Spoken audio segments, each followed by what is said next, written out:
Sir అసలు ఈ వ్యాఖ్యలన్నీ విన్నాక నా చాలా మటుకు మన హిందూ అనే కాదు ఎవరైనా సరే మనుషులందరి మనోభావాలు అయితే దెబ్బతింటున్నాయి సార్. మరి ఏమంటారు దీనిపైన? ఇప్పుడు నేను ఒక విషయం చెప్తాను.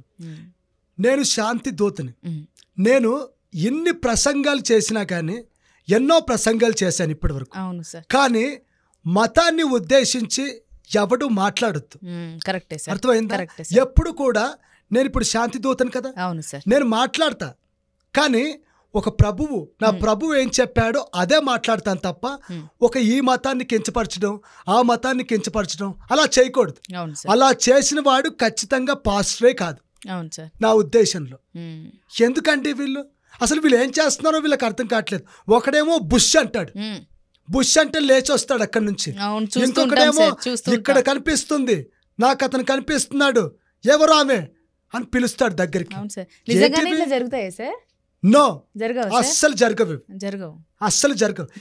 కేవలం ఇది ట్రాన్స్ మాత్రమే, కేవలం ట్రాన్స్. అందులో పిలిచి వాళ్ళకి అంతో ఇంతో ఇచ్చి బుష్ అంటే లేవడాలు. మరి ప్రభుత్వాలు ఎందుకు సార్ ఎంకరేజ్ చేస్తున్నాయి ఇలాంటి వాటి? వాళ్ళు ట్రాన్స్ లో వాళ్ళు బతుకుతున్నప్పుడు ఇంకా ప్రభుత్వాలు ఎందుకు?